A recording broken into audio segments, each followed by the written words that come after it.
Previously on the Ron Van Dam Show. Wouldn't it be wonderful if someday you could say, I have a problem with socks. Not that that's really going to help, but at least you got an option. And now, today's episode.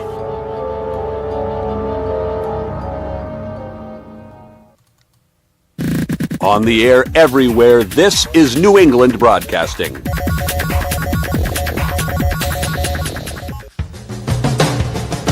Good morning, good afternoon, good evening, good night. It's the Ron Van Dam Show. Hold on tight, things can get a bit weird, if you like that sort of thing.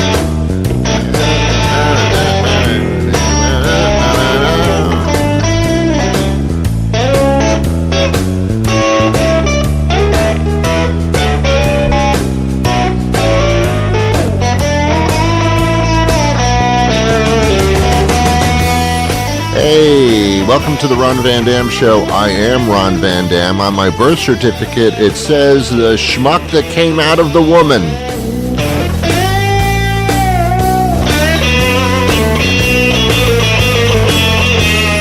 My father was not in the birthing room at the hospital. My father was in the waiting room smoking a cigar. Very different now. Now the father stands in the delivery room and watches young baby emerge from the tunnel of love. Quite different. Which is wonderful because the father now sees and feels the miracle of birth and the connection to the young child. Where my father standing in a waiting room down the hall smoking a cigar might be a bit of a disconnect.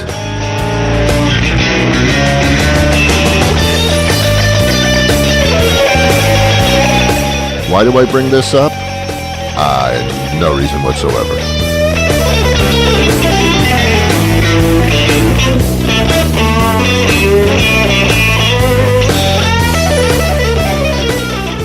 I guess they call it helicopter parenting now.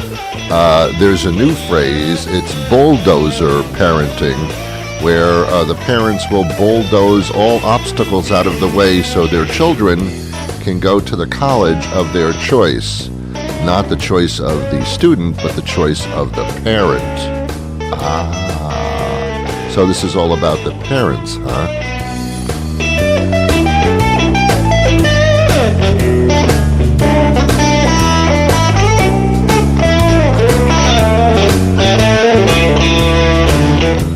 I don't bend down to pick up loose change anymore. I did when loose change was worth something, but now it doesn't buy anything anymore. And also, bending down to pick up loose change off the ground is a bit of a trip for me. I have to plan the outing. I have to mentally set myself up for bending down. Then once down there, I have only a few seconds before I probably will fall over completely in order to pick up that change. And once I have it, so what?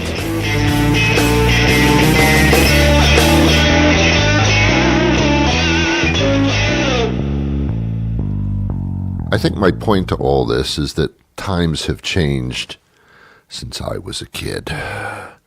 Yeah, that was a little while ago. It was about 16 hours ago. And yeah, when I was a kid, change meant a lot to me. I remember on rainy days, I would actually look forward to rainy days because I would go up to my room and I had a large jar of pennies. And I collected the pennies not as a coin collector, but as a person that needed money. I was a child. To me, these pennies, if you had 100 of them, that was a whole $1. When I was growing up, $1 was like a fortune. I would hold up the paper dollar in my hands, hold it up to the light, as if it were some piece of paper cast down from the heavens. I was rich with $1. Yeah, so I would roll pennies. My mother would take me to the bank. Often if I was difficult, she'd try to leave me there, but that's besides the point. That's another story. And the bank officer would give us these little paper things that you roll the pennies in. Kids today don't understand what that means. You rolled up pennies into a tube? Why? Yeah, I mean, you don't know things, do you? You millennial little people, you. Or sub-post-millennials. I don't know what the hell you call yourselves now. Perennials, perennials, bidennials, capital double L-Os. Anyway, so on a rainy day, I would dump out all my pennies from this glass jar, and they'd be all over the floor, and I'd get down on my knees with the pennies, and I would bathe in them. I would roll in the pennies. It was like I was some type of a rich miser. And then I would take these little tubes of paper, and I would shove the pennies into the tube, 100 of them to be exact. Let me tell you something, parents. If you want your children to learn how to count, have them roll pennies into a tube. They will count to 100 and then some. Believe me, it's an excellent exercise in counting. Why? Because the counting means something. Play little mathematical games with your kids. Give them 100 pennies. Take away like 12 of them and ask them how many pennies are left. You'd be surprised how engaged they are when pennies are involved. Or any amount of money. Of course, if you're rich, you can use $100 bills. So I would roll these pennies, and I would find after it all said and done, maybe I had like $7, $8. Again, $7, $8, 7, 8 tubes of pennies to a kid is like, I'm going to buy a house. Then my mother would put me in the car, basically bound and gagged in the trunk, and we would drive to the bank, and I would give the bank teller person, the person behind the little counter, I would give them the 8 rolled tubes of pennies. They never counted them. There could have been 97 cents in there. They never checked. That's what I learned. That's bank fraud. What are they going to do? What are they going to do with a 5-year-old kid? Lock him in jail? Hey, you're 3 pennies short, you fraudulent little asshole. No. So, and I would get the paper money as a result, and I'd be so happy and just so content, and I couldn't wait till the next day it rained when I could roll more pennies. It was a fantastic experience. Now let's jump forward to today, specifically yesterday. Let me explain something to you. Let me explain, Lucy. I'm 6'3" tall. If I stand up straight, that doesn't happen a lot. Not because I'm bent over old, it's because I choose not to stand up straight. It's a lot of effort. That's a lot of meat to get up there. But I'm 6'3". The pennies and the loose change on the ground is 6 feet 3 inches away from me. So I bend down and I pick up the loose change, and I realize as a result that was an effort that really wasn't worth the money. So now as a result, I just leave the loose change there, and I feel horrible about that. I feel horrible. It's just wrong. It's just wrong. When you see a penny on the ground, unless you're really like into that, like, oh, it's a lucky penny kind of crap. Do you ever do that? Oh, there's a penny on the ground. My day is going to be wonderful. Let me pick up this lucky penny. Oh, seriously? Are you serious? That's the lucky penny that was somehow transposed there from a magical little unicorn? I mean, come on, man. But our lives are just so confusing with this Trump piece of crap that even a penny seems lucky. Anyway, I don't like to talk about Donald Trump because I wipe my ass with toilet paper and I figure that's enough. But here's the deal. The past few days, he's been on Senator John McCain's ass. And I don't know why. As you probably know, Senator John McCain was highly regarded by Republicans and even highly regarded by Democrats. He was a good guy who gave his life in the military. That's not where he died, but he almost did. He died. He put his life on the line for his troop, for his fellow soldiers, stayed in some type of captivity, jailed in order. I guess in Hanoi, the Hanoi Hilton, which I understand is not a great hotel.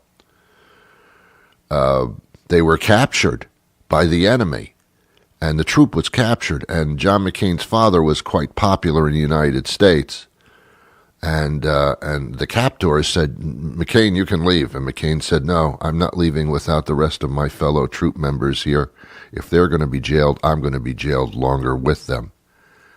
I mean, that's a war hero. And then comes Donald Trump, who couldn't remember which foot he had bone spurs in order to avoid the military. He denounces John McCain after John McCain's death. The man's dead. Trump tweets about John McCain. He says, "I have never been a fan of his. I like heroes that weren't captured." It's just saying some horrible stuff about John McCain.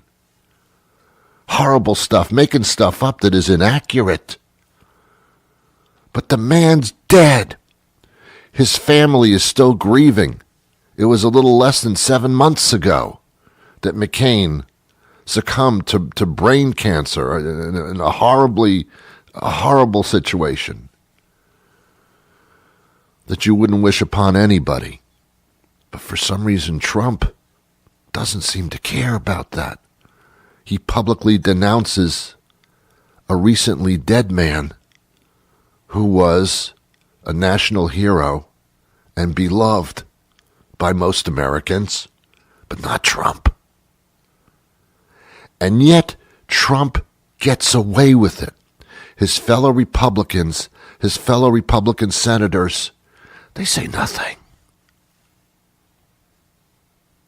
A horrible terrorist act in New Zealand, which is apparently an act of a white nationalist. Trump says nothing. Nothing about that situation. I can't even comment on something like that because there's no need to. You don't need comments on that. Those are the facts. Do what you want with them. But it sickens me, and it has for 2 years now.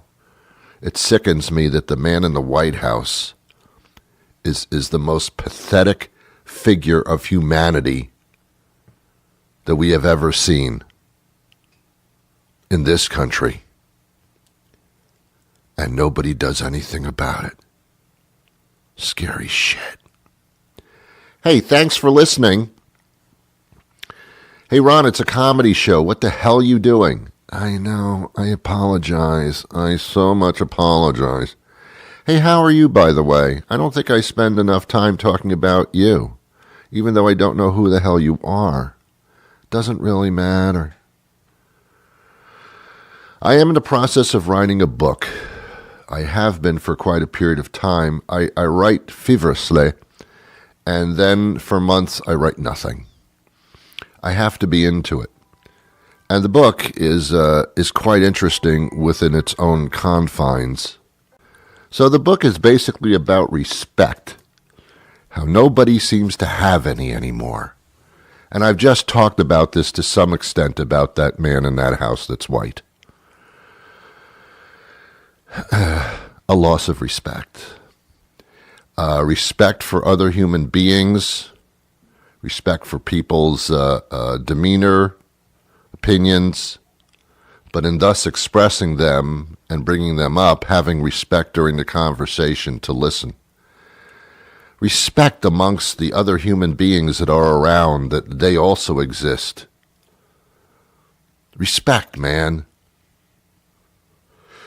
I know it was a very popular song. It's what my book is about.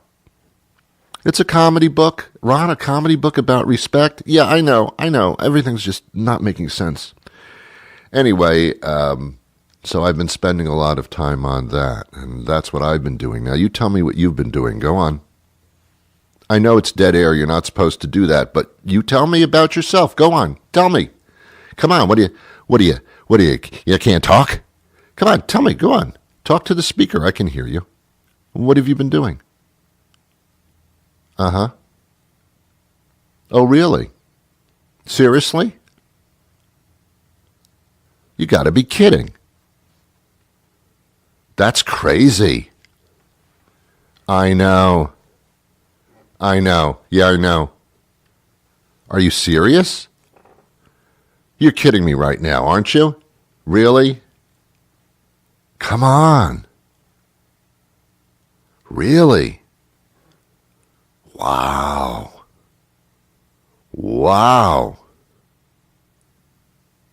That's amazing. Ooh.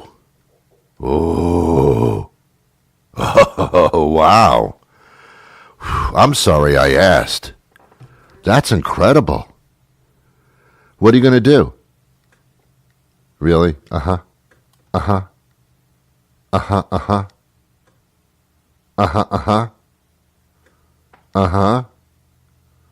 Really? Wow. You are listening to The Ron Van Dam Show, refined entertainment for a sophisticated audience who sometimes enjoy a good fart joke.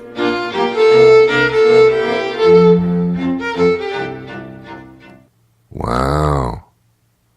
I didn't know that. Okay, enough about you. Hey, we do this show every single freaking weekday.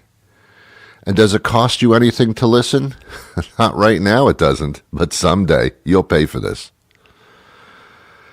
You can catch us on New England Broadcasting, ronvandam.com, newenglandtalkradio.com.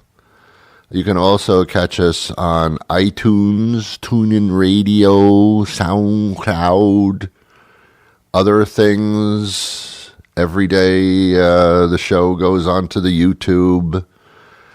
It's just all over the place. If you open up a door, you'll hear it there. Lift the toilet bowl lid, you'll be surprised what comes out of that sometimes. I am everywhere. I am omniscient. Get it? I don't want to give away, this is, by the way, not my first life. I have been reincarnated. What was I before? Let me give you a little clue. I wore sandals and I brought people through the desert. Yeah, it was a tour that didn't work out. Yeah, that's my reincarnation thing. So, was I significant in history? Yeah, I'd say so.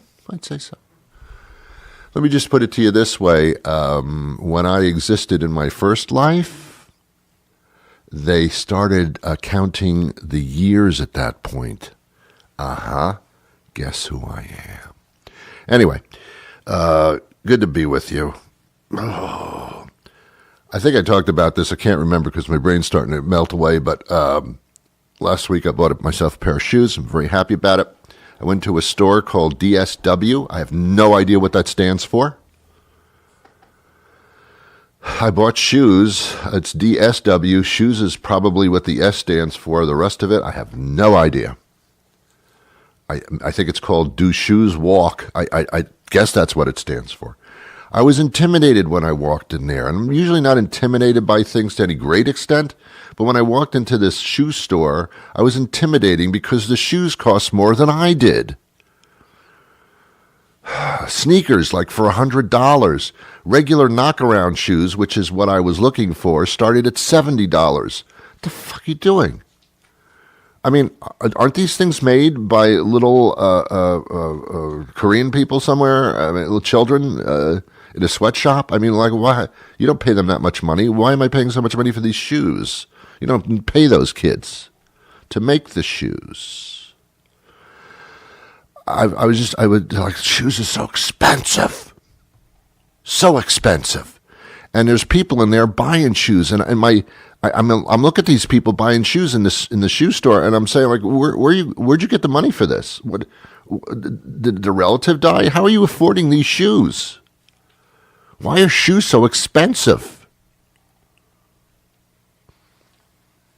The only good thing about shoes is you can get 2 of them for the price of one. You know, like you don't have to pay per shoe. That'll be $70 for the shoe. Oh, great. Okay. That's just for the left shoe. The right shoe is $100. That's for each shoe? Yes. Why would somebody just buy a left shoe and not a right shoe? You know what? I don't know. I don't know. But that's how we sell them. So I guess that's good that you get both shoes for that price. I guess, is that a bargain or something? Here's a funny thing about the shoe stores. And I always laugh at these things. I chuckle to myself. I don't laugh out loud because I'd be arrested. They have mirrors on the floor for your feet. They're foot mirrors. You don't look at all of your body in these mirrors. It just shows your feet from the foot perspective. This is what you look like from the ground. Well, wow. Is that accurate?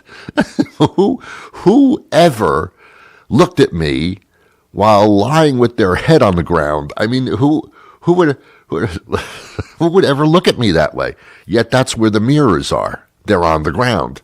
This is crazy. It's crazy. Ron, this is what your feet look like with shoes on them.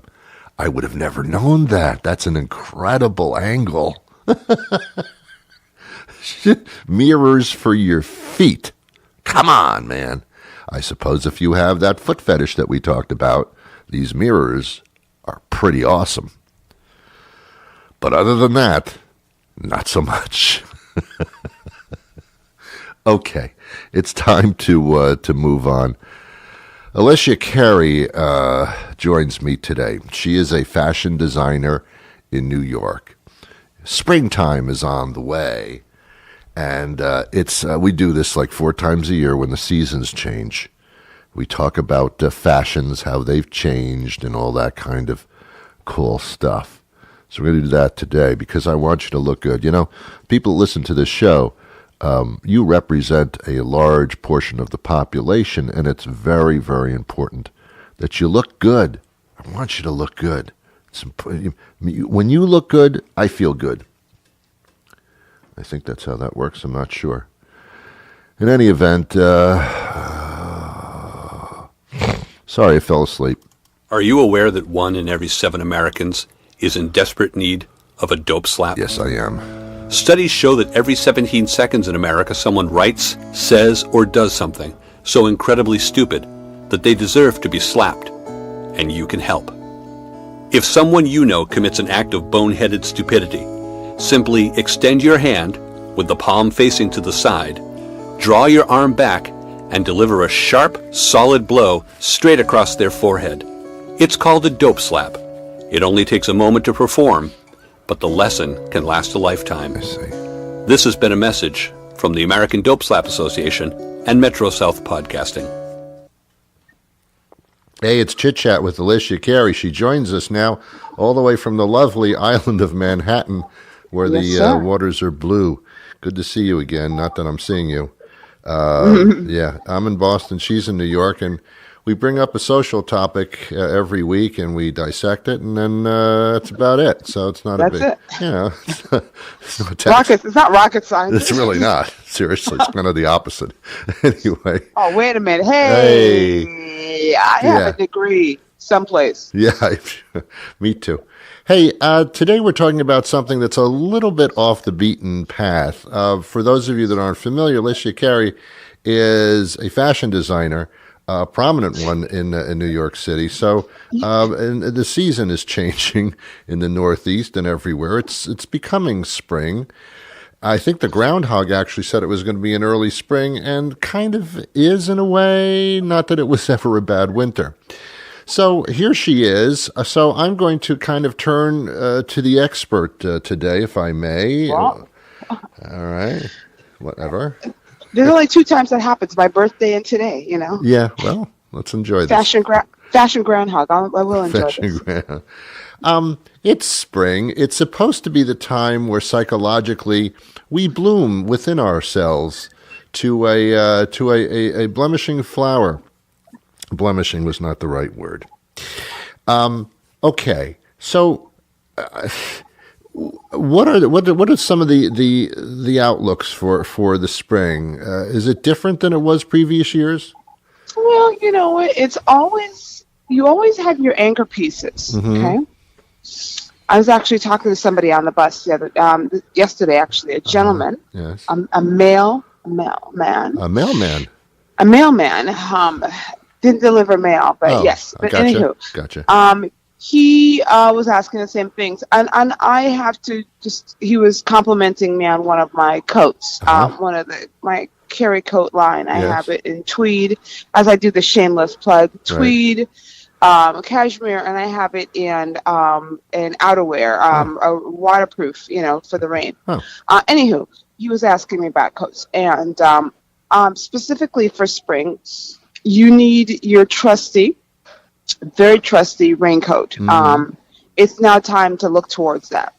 And you need something that I'd like to think something that actually handles the rain, but also has a fashion side. And that's my take on it. Okay. You don't have to go whole hog, but I would suggest something that just looks decent on you, something that fits your shape, your silhouette, not too tight, not too loose. Because when you see a loose raincoat and you cinch it with that wide belt, for me, it just seems like you can just put on anything.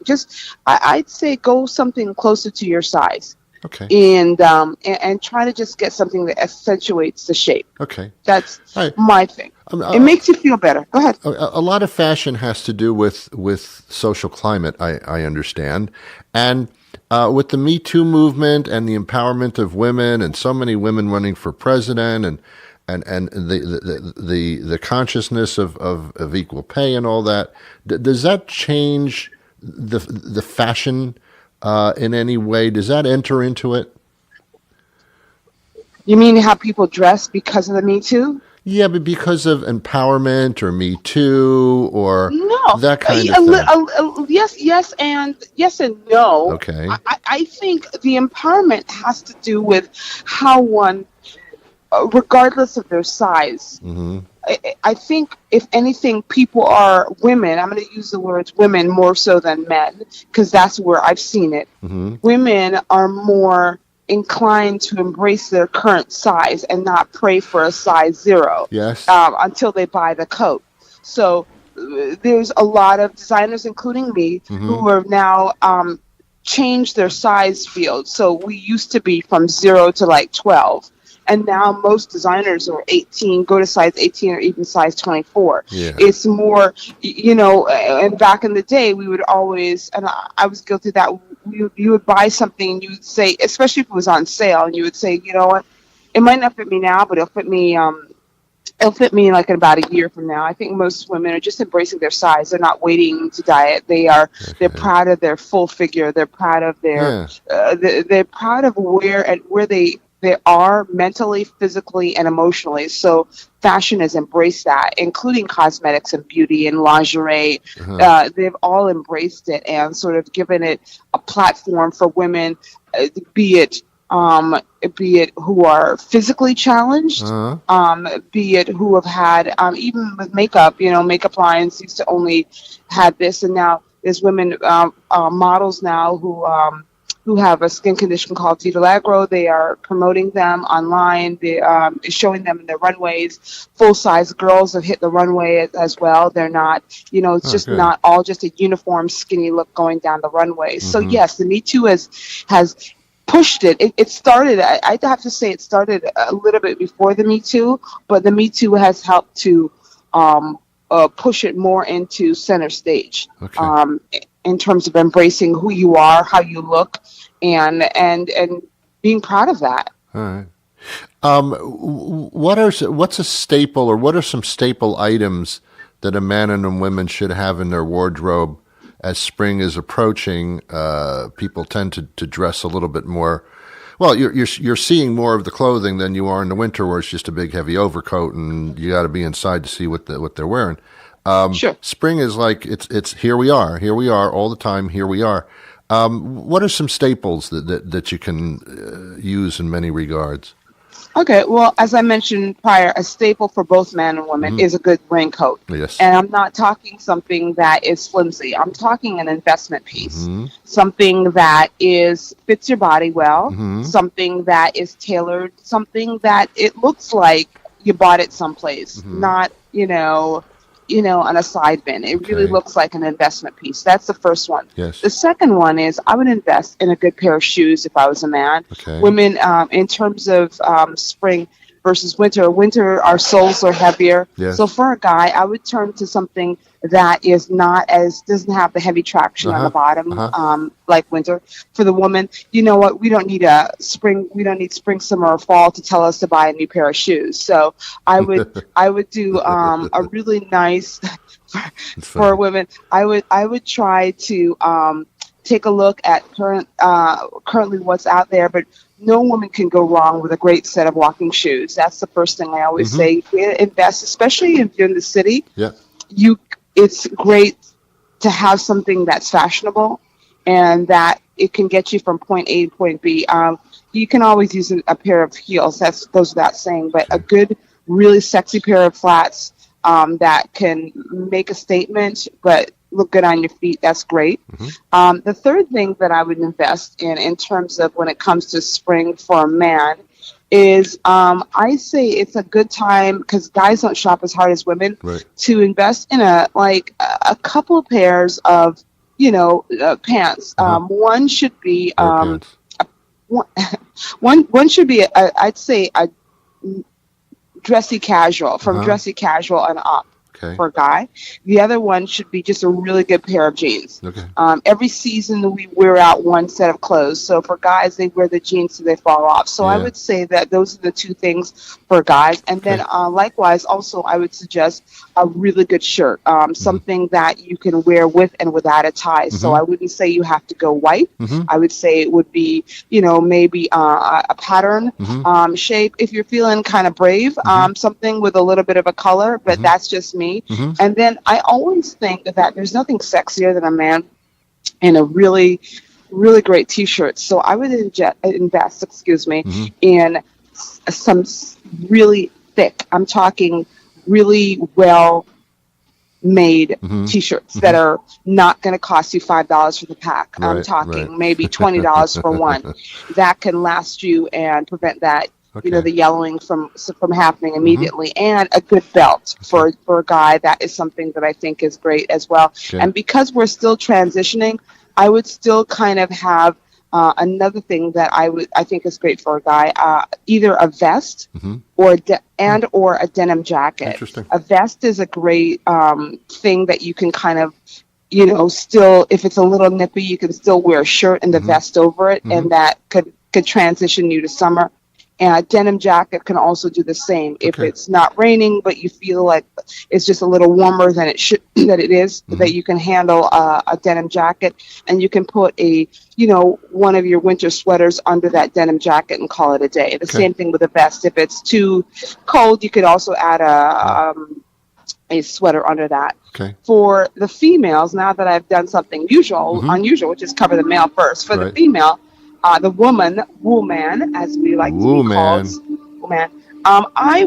there's a plethora of things, but there's nothing makes a woman feel, I think, really like sexy than a great dress. And I'm not saying you have to buy the something for the ball. This is not a Cinderella dress, but buy a spring dress that has either the spring colors, yellows, the greens, the blush colors, the pastels, or invest in something that has, the flowers, the spring flowers. It's always great to see that on a lady. Or if you don't want to do a dress, I would do a skirt. And the pencil skirt is always one of the most flattering pieces that were ever invested for either for either size 0 to size 24. The pencil skirt just brings in the waist, and it just sort of accentuates the butt and keeps everything kind of in a streamlined way. So I would suggest either a spring color dress or a spring color pencil skirt. And then I see this, and I think people are getting away from it, but I love it. A white button-down shirt. It is, you can do it linen, you can do it just cotton, and both of them are great choices. And the reason is the button-down shirt you can pair with a pair of really great jeans. You can actually also pair that with a pencil skirt, or you can wear that under, and I've done this, I've worn it under a dress, a sleeveless dress, and with the collars popping out. But you cannot go wrong. Everybody thinks this a button-down collared white shirt is for men, but no, it's for women. It's a great staple to have in your closet. And then the other staple that I love that we kind of sometimes get away from is a skirt. I think just like not the high-waisted, but like a fun skirt, I call it. So you can do something in the form of a pleats. You can do something that is just a little bit more loose, something that you can kind of like just sort of put on and pair it with a t-shirt. It's not as dressy as your pencil skirt, but it actually, it works because you can wear it with sneakers, you can wear it with ballet flats, or you can dress it up with heels. And speaking of heels, you want to get something, and women will be buying shoes no matter, like I said, daytime or night or season. I would suggest getting something that has a neutral shade, meaning that fits your skin tone. If you are lighter, you get something that's more, what's the word I'm looking for? I'm going to step in a lot of doo-doo here, but basically your flesh tone. So, and the reason what that works is, and some people have opted to wear clear shoes that have the clear. I don't know if you've seen women with the clear thing on top. Yes, I have. Yeah, and that the reason because of that is they want to elongate the legs. So when you wear a flesh tone, or you wear the clear material on top, it looks like it's your leg. You know what I mean? It looks like it's your foot, but but you've added about 3 inches to your height. So that's just always a streamlined look. And the reason why that works is you can wear that with any colors. So you don't have to switch out shoes. You can wear that with pink, blue, purple pattern. It does not matter. So you're not just buying a pair of shoes to suit one outfit. Right, hold on 1 second here. Hold on. I have to take a quick call, but hold on, so we'll edit. Hold on. Hello? Hi, it's Michaela calling from PetSmart. How are you? Good. Popsy's all set. She was great. That was quick. Yeah, she was my only one this morning. Cool. Okay, I'll be there soon. We'll see you soon. Thank you. Okay, let's continue. We can edit and go. Okay. And the final thing for a lady, a woman, I say is a beautiful scarf. And scarves have gone away, but they've come back, in my opinion, and they need to be. One, a scarf, it's functional. So if it's raining and you need a little bit of coverage around the neck area, or you forgot your umbrella and you want to protect your hairdo, you can put it around your neck. You can take the scarf and wrap it around your hair, do a little Audrey Hepburn situation here, and look glamorous. Or you can do something which I think is kind of cute. I used to do it, and it's coming back a little bit. You can actually take the scarf, you can loop it through your belt hole, you can loop it to your pair of jeans. Oh, that's nice. Put on a white tee, ballet flats, and you've got your Elesia raincoat, and you're set. You're absolutely set. And one more thing, I forgot for women. I apologize. I apologize. Your bag, your trusty bag. Oh, yeah. Every season, do not forget your bag, because your bag is your introduction card. It's your card to the world. So I say get something that has a little bit of pop and color. In the wintertime, we tend to go for black or brown. We tend to go for the safe, dark colors of winter. but spring and summer is the time for us to show off. So go with red, go with white. Let me say, Elesia, as a designer, she has a great company. They do like some incredible handbags. So do take a look at those. What is your website, or how can people take a look at your stuff? Sure. The bag you're referring to, and I thank you, and my children thank you, is called the Carey bag, at Carey bag, and it is available right now. As we speak, it is available through our Facebook, which is, excuse me, I apologize. Let me back up. It's available through our Instagram page currently, which is Couture, Couture, by B-Y, Elesia, E-L-E-S, like in Sam, I-A. And before the summer officially starts, it will be available on the Couture by Elesia website. Wonderful. But currently, right now, that's where you can find it. And it comes in small, medium, and large, and it comes in a variety of customized colors. So you can just launch into spring. Yeah, I've heard a lot about that, as a matter of fact. It's being talked about. Hey, it's this is always fun. I think we have to do this when we change seasons, if you don't mind. Oh, you know what? Let me marinate on that. Yes. Okay. Oh, that didn't take long. Okay. Always good talking to you. Thank you, and I apologize for monopolizing the conversation. No, a lot of people. I think it's important for people to. A lot of people don't know what to do as much as they see ads and things. They don't think it's for them, but it is for them. And go to her Instagram and soon the website, and you'll understand. I'll tell you a very quick story before we part. People who wear a T-shirt and then. I'm talking about guys, and then they put some type of like a sweat, a zipper sweatshirt over it, and they go out. Like, no one's going to look at you. No one's going to even know that you're alive. You take that same T-shirt, you put like a sports jacket over it, or the top of a suit jacket, keep your jeans on, you go out. People will be looking at you going, whoa, snappy stuff. Look at that. All it takes is just a simple little change like that. And it's like a whole different attitude. Clothing really does make a difference, and there's something that everybody can do along those lines. Thank you so much for your time today, Elesia. And I have to say that, just one other thing, I truly believe clothing makes the woman or the man. Yeah. So I always look at people. I think people, in my opinion, are dressing like better.